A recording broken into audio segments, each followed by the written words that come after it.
Gold hub తాకట్టులో ఉన్న బంగారాన్ని విడిపించి కొనబడును. అదే రోజు ఆన్లైన్ ధరకు కొని డబ్బులు ఇవ్వబడును. పవన్ కళ్యాణ్ డిప్యూటీ సీఎంగా అయితే ప్రమాణ స్వీకారం చేశారు. ఈరోజు అసెంబ్లీ సెకండ్ డే కూడా జరిగింది. తన ఎలా అనిపిస్తూ ఉంది, వాళ్ళ ఫ్యాన్స్ కొంతమంది అయితే ఉన్నా తెలుసుకుందాం. డిప్యూటీ సీఎంగా ప్రమాణ స్వీకారం కూడా చేశారు. అసెంబ్లీ కూడా మొన్న ఎమ్మెల్యేగా ప్రమాణం చేస్తారు. ఎలా అనిపిస్తూ ఉంది పవన్ కళ్యాణ్? ప్రస్తుతానికి చాలా హ్యాపీగా ఉందన్నయ్య. ఎందుకంటే ఎప్పటి నుంచో పోరాటం చేశారు. మాకైతే ప్రత్యేకంగా చెప్పాలంటే కడుపు నిండింది. ఫస్ట్ ఆఫ్ ఆల్ చాలామంది అన్నారు గేటు కూడా అసెంబ్లీ గేటు కూడా టచ్ చేయనియము అది అని చెప్పేవారు. మరి అలాంటి వ్యక్తి ఈరోజు సెకండ్ డే దంచి కొట్టాడు. స్పీచ్ చూసారా? చూసానన్న. గేటు కూడా ఇది రాలేడు లోపలికి అని చెప్పి చాలామంది కొంచెం బ్యాక్ డ్రాప్ చేయడం ఇలాంటివి చేశారు. కానీ అతను ఎక్కడ తగ్గలేదు. ఫస్ట్ ఆఫ్ ఆల్ ఇప్పుడు గేట్లు తన్నుకొని వెళ్తున్నాడు కదా అసెంబ్లీకి. ఇట్లా గత మంత్రులలో 21 మెంబర్స్ ఉంటే అలా ఒక్క గెలిచారు వైసీపీ తరఫున. మరి మిగతా వాళ్ళ పరిస్థితి ఏ విధంగా ఉండబోతుంది? రోజా పరిస్థితి కానీ, అక్కడ ఉన్న విడతల రజిత పరిస్థితి కానీ, కొడాలి నాని పరిస్థితి కానీ ఎలా ఉండబోతుంది? జైలుకే అన్న అంతమాట. ఎందుకంటే వాళ్ళు చేసినవి ఇప్పుడు వాళ్ళ రాజకీయంలో ఉన్నప్పుడు వాళ్ళు ఏమేమి చేశారన్నది బయటికి రానివ్వకుండా చాలా చేశారు. విత్ ప్రూఫ్లో అన్నీ ఉన్నాయి. సో ఇప్పుడు ఏంటి, ఇప్పుడు మంది వచ్చింది రాజ్యం, ఇప్పుడు మన రాజ్యంలోకి వచ్చిందంటే తెలుసు కదా ఎలా ఉంటుందో. జైలుకే పర్ఫెక్ట్. జగన్ గారు కూడా ఈరోజు అస్వస్థకి గురైనట్టు కూడా తెలుస్తూ ఉంది. అసలు ఎందుకు ఇదంతా టెన్షన్ పెట్టుకున్నాడా, లేకుంటే భయం పడుతున్నాడా అనుకోవచ్చా? First of all Pawan Kalyan గారు ఇలా టీడీపీ చంద్రబాబు నాయుడు గారు ఇలా కలిసిన తర్వాత అక్కడే మనోడు కొంచెం భయపడ్డాడు. దాని తర్వాత ఇప్పుడు నిద్ర లేకుండా అయిపోయింది. పవన్ కళ్యాణ్ గారు ఇప్పుడు గారు అంటున్నారు, అప్పుడు పవన్ కళ్యాణ్ గాడు అనేవాడు, ఇప్పుడు గారు అంటున్నారంటే చూసుకోండి. మరి ఇప్పుడు తన ప్యాలెస్ కూడా, జగన్ గారి ప్యాలెస్ కూడా టీడీపీ వాళ్ళు కూల్చేస్తున్నారని తెలిసింది. ఎలా అసలు కక్షపూరిత రాజకీయాలు చేయమని చెప్పారు, మరి ఈరోజు అయితే మరి కూల్చేస్తున్నారని చెప్తా ఉన్నారు. దానిపైన మీరేమంటారు? తప్పులేదన్యా ఫస్ట్ ఆఫ్ ఆల్. ఎందుకంటే ఇప్పుడు గవర్నమెంట్ ఉన్నప్పుడు ఎవరిది ఆడితే చెల్లుతుంది ప్రయారిటీ. అంటే అతనేంటి నా దగ్గర ఉంది నేను చేసుకుంటున్నా అన్నది జరిగింది. కానీ మనది టీడీపీ కానీ జనసేన కానీ అలా లేదు కదన్న. మనది ఏంటంటే జనానికి సమన్యాయం చేయాలి. దాని మీద మన వాళ్ళు నుంచున్నారన్నమాట. ఇప్పుడు జగన్ది కాదు, పవన్ కళ్యాణ్ గారిది కాదు, చంద్రబాబు నాయుడు గారిది కూడా కాదు, జనాలదంతా జనానికి ఇవ్వాలి. ఇప్పుడు అదే కాన్సెప్ట్ మీద వస్తున్నారు. రిషికొండ ప్యాలెస్ ప్రజల డబ్బు మొత్తం దుర్వినియోగం చేస్తారని చాలామంది చెప్తా ఉన్నారు. నువ్వేమనుకుంటావు? అంటే బాత్రూమ్ టబ్బుకి 24 లక్షలు పెట్టారు జగన్మోహన్ రెడ్డి, దానిపైన నువ్వేమంటావు? రాజమండ్రిలో రోడ్లు ఏమన్నా ఫస్ట్ బాత్రూమ్ డబ్బుకి 24 లక్షలు పెట్టడం ఏంటన్నా? మాది వైజాగే. రుషికొండ గురించి మేము చెప్పాలంటే చెప్తున్నాను. ఫస్ట్ ఆఫ్ ఆల్ ఇప్పుడు ఈ సముద్రాలు ఇవన్నీ తుఫాన్లు ఇవన్నీ అడ్డుకునేది రుషికొండ. ఆ రుషికొండని తవ్వేస్తే అక్కడే ఫస్ట్ ఆఫ్ ఆల్ మనం డౌన్ఫాల్ అయిపోయాడు. చాలామంది కోపం వచ్చింది. మేము ధర్నాలు చేసాము, ర్యాలీలు చేసాము, దాని మీద సగం కొండ అనేది కొట్టేసి మనోడు ఇప్పుడు కవర్ చేయడానికి అసెంబ్లీలో అదే పిటిషన్ వేసాక గ్రీన్ కలర్ క్లాత్ కప్పేసి అలా కవర్ చేశాడు. అది చాలా నచ్చలే. ఇల్లు కడేసుకుందాం అనుకున్నాడు ఏంటో, మరి నేల దొరకలేనట్టుంది, కొండను కబ్జా చేశాడు అంతే. ఇట్లా రోజా పరిస్థితి ఎలా ఉండబోతుంది? ఎందుకంటే జబర్దస్త్ కూడా రానివ్వట్లేదు అని చెప్తా ఉన్నారు. అటు జబర్దస్త్ రానియక ఇటు పొలిటీషియన్లో కూడా గెలవక ఎలా ఉండబోతుంది? లేదన్న, ఇప్పుడు రోజా గారు చెప్పాలంటే రెస్పెక్ట్ ఉంది ఆవిడ మీద. కాకపోతే పొలిటీషియన్లోకి వచ్చాక అదంతా పోగొడుచుకున్నారు. ఆమె ఇప్పుడు కొత్తగా పేరు కూడా తెచ్చుకుంది కదా, వజ్రాల రాణి, డైమండ్ రాణి. సో మొత్తానికి ఏం చెప్పదలుచుకున్నావు మీరు పవన్ కళ్యాణ్ గారికి ఈ సందర్భంగా? కంగ్రాచులేషన్స్ అన్య. ఇంకెప్పుడు ఇంకా డిప్యూటీ సీఎం నుంచి సీఎం అవ్వాలి, ఇంకా పైకి రావాలి. మేము ఎప్పుడు మీతోనే ఉంటాము, మీ సపోర్టే ఉంటాము. బాబాయ్, ఇప్పుడైతే వైఎస్ఆర్సీపీ జగన్ పోయి కూటమి గెలిచింది, చంద్రబాబు గారు నాయుడు అయితే సీఎం అయ్యాడు. ఎలా అనిపిస్తా ఉంది? ఎలా అనిపిస్తుంది? ప్రజలు ఇష్టపడడంతో వేశారు. ప్రజెంట్ రావడంతో తీసుడు ఏంటంటే 55,000 డిఎస్సి ఉద్యోగాలు ఫస్ట్ సంతకం పెడతానని చెప్పి 15,000 తీసాడు. ఆ 15,000లో 9,000 జగనే తీసాడు. ఇంక కోతలు ఇంకా. అది కాక వృద్ధులకి పెన్షన్ జూలై 1వ తారీఖు వచ్చేసరికి పాతదే కొత్తది కలిసి 7,000 ఇస్తానని చెప్పి 60 సంవత్సరాలు దాటిన వృద్ధులకి తప్ప ఈ వితంతువులకి, భర్తను వదిలేసుకున్న వాళ్ళకి, ఒంటరి మహిళలకి మొత్తం అందరినీ తీసేసి 50% కోసేసాడు. అది ఏంటంటే మనం ప్రతిపక్షాలను ఎలాగైతే వెటకారం విమర్శిస్తున్నామో మనం ఓటేసాం కనుక అధికార పక్షాన్ని కూడా నిలదీసి మనం అడగాలి.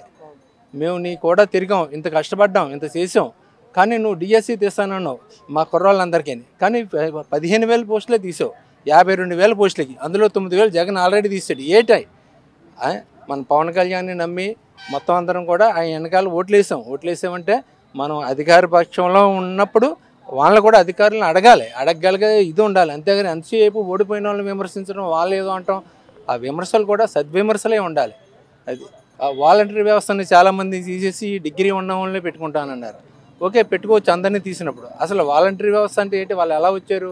ఎక్కువ మంది భర్త చనిపోయిన వాళ్ళు, భర్త వదిలేసిన వాళ్ళు, వితంతువులు వచ్చారు. వీడిచ్చి ఈ 3,000 పెన్షన్ తోటి, ఆ 5,000 తోటి దాని కుటుంబాలు లాక్కుంటూ వస్తున్నారు. ఇలా కోతల మీద కోతలు పెట్టుకుంటూ తీసేస్తే ఇచ్చిన వాగ్దానాలకి ఇంకా అర్థమే ఉంటుంది. అందు గురించి ఎంతసేపు మనం ప్రతిపక్షం ఎలాగా ఓడిపోయింది, వాళ్ళని విమర్శించడం వల్ల మనకి కలిసి వచ్చేది ఏమీ లేదు. మనం ఓట్లేసి నగ్గించుకున్న మన నాయకులు వాళ్ళకలాగే రేపు తయారవుతారేమో.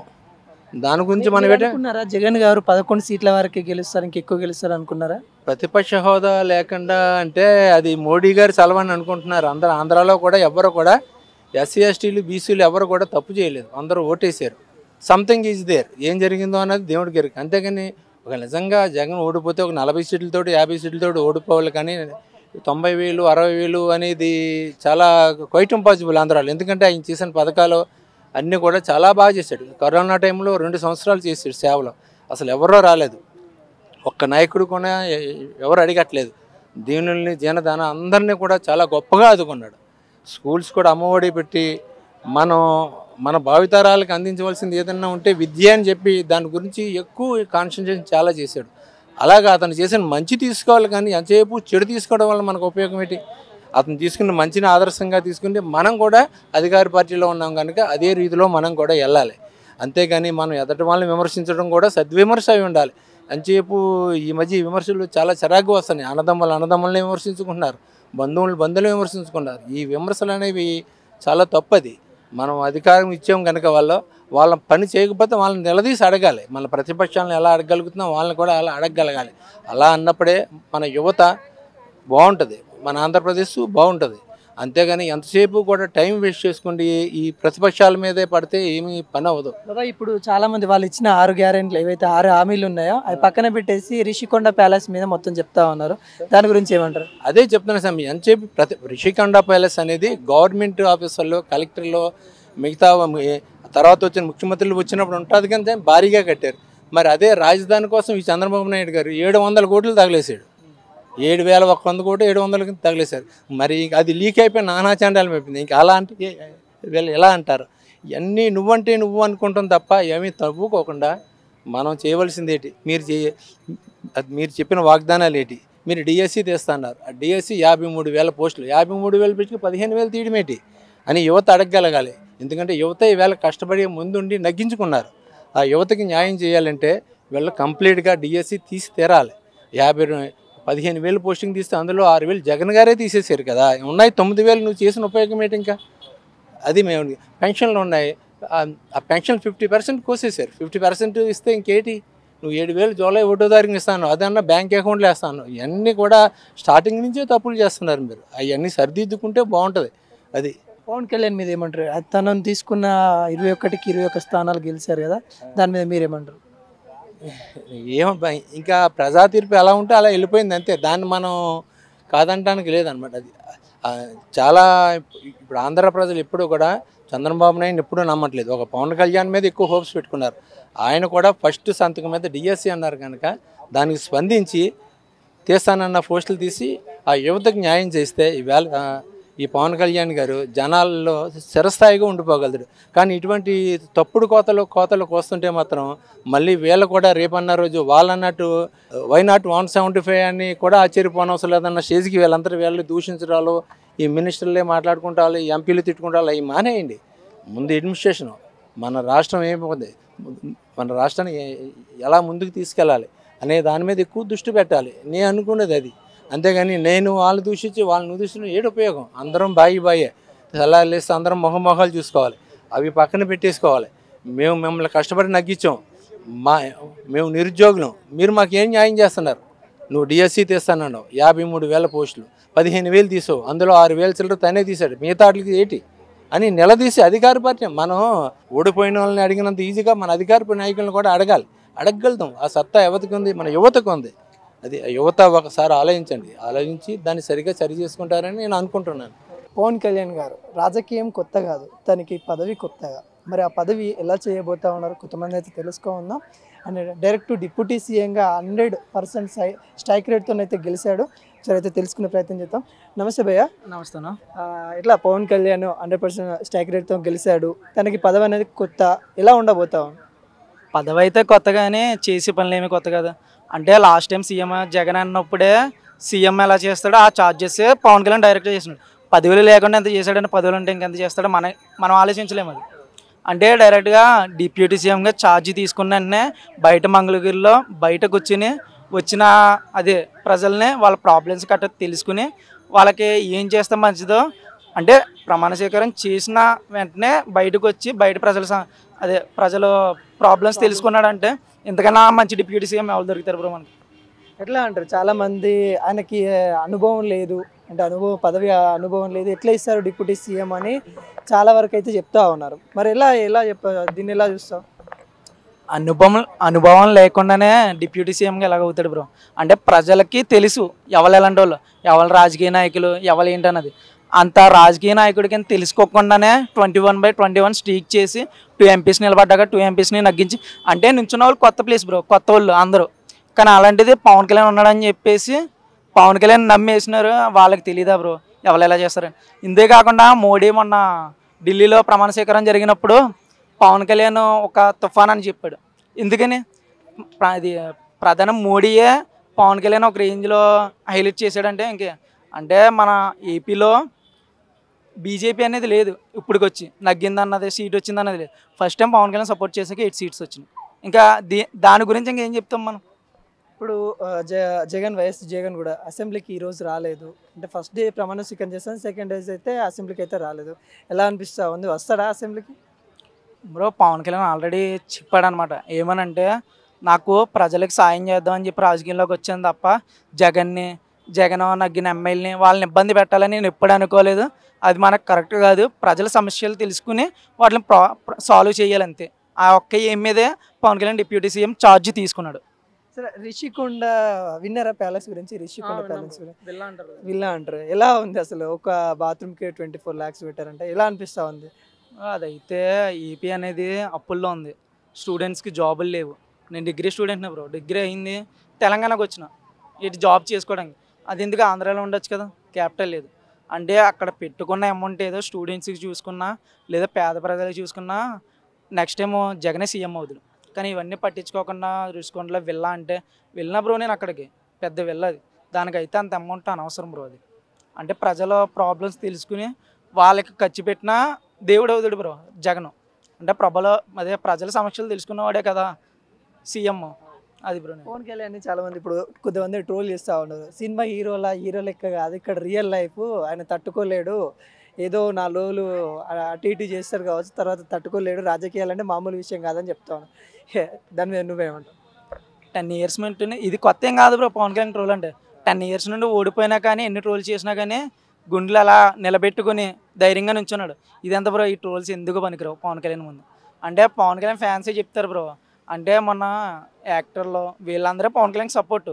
అంటే సినీ యాక్టర్ అనే కాదు, చాలామంది అన్నమాట రాజకీయ నాయకులు.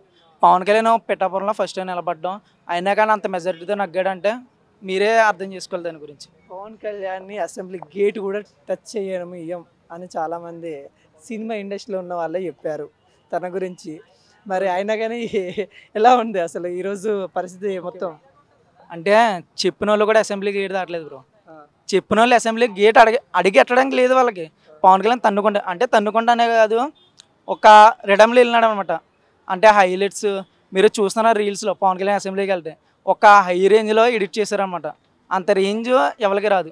ప్రమాణ స్వీకారం రోజే కూడా చంద్రబాబు నాయుడు ప్రమాణ స్వీకారం చేశాడు. పవన్ కళ్యాణ్ చేస్తున్నప్పుడే ఆ విజువల్ చూడలేదు మీరు ఎవరు. విజువల్కే పవన్ కళ్యాణ్ స్వీకారం చేస్తుంటే ఒక రేంజ్లో అనమాట, నాన్ స్టాప్ కేకలు. అది జగన్ గారు ప్రమాణ స్వీకారం తర్వాత పవన్ కళ్యాణ్కి ఇద్దరికి సెకండ్ తీసుకున్నారు, చూసారు అసలు ఎలా అనిపిస్తుంది? చెప్పాను కదా బ్రో, అంటే పవన్ కళ్యాణ్కి జగన్మోహన్ రెడ్డికి శత్రుత్వం అయితే లేదు. అంటే పార్టీ పరంగా వ్యతిరేక పార్టీ అంటే ఆపోజిట్ పార్టీస్ అంతే. అంటే చేసినవి జగన్ చేసినవి కొన్ని మంచి ఉంటాయి, కొన్ని చెడ్డ ఉంటాయి. కొంతమందికి మంచిగా అర్థమవుతుంది, కొన్ని అది వేరే బ్రో. కాకపోతే పవన్ కళ్యాణ్ ఒకటే డిసైడ్, శత్రువైనా సరే మనోడు అనుకుని పోవాలి అనే ఫీలింగ్ అనమాట. పవన్ కళ్యాణ్ అయితే అటువంటి వీడిని అలా చూడాలి, వాడిని ఎలా చూడాలి, వాడెంత వీడెంత అని ఎక్కడ ఆలోచించాడు బ్రో. ఓకే, వాళ్ళు ఇచ్చిన ఏవైతే గ్యారెంటీలు ఉన్నాయో వాటి నుండి మీరు ఇంకా ఏమి ఎక్స్పెక్ట్ చేస్తారు అవి కాకుండా? అందరికంటే బ్రో పవన్ అంటే మేము ఎక్స్పెక్ట్ చేయగలదు. మేము ఏమనుకుంటున్నాం ఆల్రెడీ పవన్ కళ్యాణ్ తెలుసు యువతకి జాబ్ అనేది. అంటే వాలంటీర్లు లాస్ట్ టైం నిలబెట్టారు, వాలంటీర్ నిలబెడితే వాళ్ళని రాజీనామా చేసామన్నారు వైసీపీ పార్టీ ఉండగానే. ఇప్పుడు అంటే ఊరికి 5 వాలంటీర్లు, అంటే మార్నింగ్ నుండి ఈవినింగ్ చేసే వరకు శాలరీ కూడా ఇంక్రీజ్ చేశారు. అంటే వాళ్ళ పార్టీలో పెట్టుకున్నారు, మన పార్టీలో ఎందుకు తీసేయచ్చు కదా అనేసి అనుకుంటే మనం అయితే ఏమీ ఎక్స్పెక్ట్ చేయగలదు బ్రో. మనం ఏదైతే అనుకున్నామో అదే చేస్తారని నా నమ్మకం. ఈరోజు వైసీపీ ఏదైతే పార్టీ ఆఫీస్ ఉంటుందో కూలగొట్టారు టీడీపీ అంటే వాళ్ళ వర్గానికి చెందిన అంటే అక్కడ గవర్నమెంట్ అధికారులు. అయితే మాట్లాడి తెలుసుకుందాం అది కరెక్టా కాదా అనే విషయం అయితే తెలుసుకుందాం. చెప్పండి బ్రదర్, ఎలా కరెక్ట్ అనుకుంటున్నారా, మీరు ఏమనుకుంటారు? అసలు కరెక్టే అనుకుంటున్నా. ఎందుకంటే వాళ్ళు ఫామ్లో ఉన్నప్పుడు అది చేపించుకున్నారు. సో అక్కడ ఎలాంటి వాళ్ళకి లేవు. అంటే ప్రభుత్వం లేని ప్లేస్ అది, అధికారం లేని ప్లేస్ కాబట్టి ఆ అధికారంలో వాళ్ళు ఉన్నారు కాబట్టి అక్కడ కట్టడం జరిగింది. సో అది తప్పు అని చంద్రబాబు గారు అలా చేయటం అయితే జరిగింది. అంటే ఆ ప్లేసు ఏమన్నా పేదవాళ్ళకి ఇవ్వచ్చు, సంథింగ్ ఏమన్నా చేయడానికైతే దాన్ని మళ్ళీ కూలగొట్టి ఏమన్నా అక్కడ అభివృద్ధి చేయడానికైతే ముందుకున్నారు చంద్రబాబు నాయుడు గారు. అది చెప్పండి. ఇంకా డిప్యూటీ సీఎంగా పవన్ కళ్యాణ్ గారు చేస్తున్న పనులు కానీ ఈరోజైతే వాళ్ళ ఆఫీస్ ముందు బయటనే ప్రజా దర్బార్ పెట్టేసి ప్రజల సమస్య తీర్చడానికి ప్రయత్నిస్తూ ఉన్నాడు. ఎలా అనిపిస్తూ ఉంది మీకు? ఇప్పుడు పవన్ కళ్యాణ్ గారు మాట్లాడటం కూడా జరిగింది కదా, మన వాళ్ళు ఏదైతే ఫస్ట్ పెట్టారో దాని గురించి కూడా ప్రతిదీ జాగ్రత్తనయ్యా జాగ్రత్త లేదు అందరికి కూడా. నిజంగా ఆ మాటలు మాట్లాడుతుంటే పవన్ కళ్యాణ్ అక్కడ కూర్చున్న వాళ్ళందరూ కూడా నోట్లో నీళ్ళు నవ్వలేరు. అంటే సమాధానం చెప్పలేకపోయారు. పవన్ కళ్యాణ్ గారు అడిగిన ప్రశ్నలకి ఒక్కొక్కరికి చెమటలు పట్టేసినాయి. అంటే ఏంటి, ప్రజలకి వెళ్తల్లా, మధ్యలో ఇల్లే నొక్కేస్తున్నారు అన్న పాయింట్ అయితే పవన్ కళ్యాణ్ గారు గ్రహించారు. సో ఇవన్నీ కూడా ప్రజలకి చేరేటట్టు డైరెక్ట్గా పవన్ కళ్యాణ్ గారే అక్కడికి వెళ్ళి మాట్లాడటానికి సిద్ధంగా ఉన్నారు. అది చాలా మంది చెప్తా ఉన్నారు సినిమా కాదు, హీరో లెక్క నువ్వు నటించి 10 నిమిషాలు నటించి పక్కకి వెళ్ళడానికి ఇది రియల్ లైఫ్, ఒక డిప్యూటీ సీఎం హోదాలో ఉన్న సాధ్యం కాదు, చాలా మంది ట్రోల్ చేస్తూ ఉన్నారు. అంటే కొన్ని రోజులు అట్లా ఇష్టంగా ఉండొచ్చు, తర్వాత కష్టమైపోతుందని చెప్తా ఉంటారు. దాని మీద నువ్వేమంటారు? ఇప్పుడు రూపాయి కాయిన్ పైకి వేస్తే బొమ్మ పడిద్దా బొరుసు పడిద్దా అని ఎవడు చెప్పలేడు కింద పడేదాకా. అట్లాగే ఒక ఛాన్స్ వచ్చింది, ఆ ఛాన్స్ 21 to 21 రికార్డ్. అది అసలు ఎవరో ఎక్స్పెక్ట్ చేయలే అంత వస్తాయని. అలాంటిది ఒక పర్సన్కి ఆ వాదా వచ్చినప్పుడు దాన్ని ఏం చేయాలి, ఏ రకంగా జనాలకి మంచి చేయాలి, ఆ ప్రభుత్వం వచ్చిన డబ్బులు ప్రజలకి జాగ్రత్తనేయా లేదా అన్న పాయింట్ పక్కాగా ఆలోచించి అన్నీ చేసే వ్యక్తి పవన్ కళ్యాణ్ గారు. అలా ఉన్నాడు కాబట్టి ఈ రోజున అన్నీ అడుగుతుంటే వాళ్ళు నోట్లోంచి సమాధానం రాకుండా నోళ్ళు అంటున్నారు. ఇంకా అక్కడే ఒక పాయింటే తెలిసిపోతుంది కదా, ఆయన మంచి చేస్తాడా, ఆ డబ్బులు తీసుకుని ఈయన బ్యాంకుల్లో వేసుకుంటాడా అని. అది ఇంకోటి అల్లు అర్జున్ వాళ్ళ ఫ్రెండ్కి సపోర్ట్ చేయడానికి మీరు ఎట్లా చూస్తారు? అది ఈజ్ అ గుడ్, మంచి పద్ధతి. ట్రోల్ చేసే వాళ్ళందరికీ కూడా చెప్తున్నా అది తప్పు. అల్లు అర్జున్ గారు ఫ్రెండ్కి ఒక వాల్యూ ఏంటో మళ్ళీ ఒక ఫ్రెండ్షిప్ గురించి తెలిసింది. ఫ్యామిలీయే కదా, ఎప్పుడైనా వెళ్ళొచ్చు ఎప్పుడైనా రావచ్చు. ఒక ఫ్రెండ్కి మాట అంటే ఆ మాట పోకూడదు, ఫ్రెండ్ వాల్యూ ఏంటి అన్న చూపించారు. కాకపోతే వీళ్ళు ట్రోల్ చేసే వాళ్ళందరూ కూడా తప్పుగా చేస్తున్నారు, అది వెళ్తాం కరెక్ట్ కాదని. ఎందుకు కరెక్ట్ కాదు, బరాబరే వెళ్ళొచ్చు. ఒక ఫ్రెండ్కి మాట ఇచ్చాడు, నువ్వు ఎందులోనా నిలబడి నేను వచ్చి పోటీ చేస్తాను, కాకపోతే ఆయన దీంట్లో పోటీ చేశారు, వెళ్ళారు, దాంట్లో తప్పేం లేదు. అది అల్లు అర్జున్ గారు ఎలాంటి పర్సను ఏంటని అందరికీ తెలుసు. అల్లు అర్జున్ గారిని ఎవరు లేపారు, ఈ రోజున ఆయన గుర్తింపుకి కారణం ఎవరు అంటే అందరికీ తెలుసు, చిరంజీవి గారి. ఆయన ఎక్కడికి వెళ్ళినా సరే అదే చెప్తారు. వైసీపీ 11 సీట్లకి పరిమితం అవుతుంది అనుకున్నారా? అసలు అనుకోలేదు, మరీ 11 దగ్గర దాకా వస్తుంది అనేది మేమైతే ఎక్స్పెక్ట్ చేయాలి. ఒక 20 దాకా అయితే అనుకున్నాం మేము, మరీ ఇంత దారుణం అనుకోలే. కాకపోతే చూద్దాం, కొంచెం ఉన్న హోదా ఉన్నా సరే కొంచెంగా జగన్ గారు ఏమన్నా గట్టిగా మాట్లాడతాకి ఉండేది, కానీ ఇప్పుడు అది కూడా లేకుండా అయిపోయింది. మొన్న మనం చూసుకుంటే నిన్న మాట్లాడేటప్పుడే ఆయన తలపడుతూ మాట్లాడటం చేశాడు. ఇంకంతే, ఇంకా దేవుడు ఆయనే చెప్పాడు కదా జగన్ గారే, పైన దేవుడు చూస్తూ ఉంటారు, కింద జనాలు చూస్తూ ఉంటారు, అందరూ ఒక్కసారిగా గోప గుయ్యమన్నట్టుగా కొట్టారు నన్ను అని. ఇంకేం మాట్లాడతాం చెప్పు.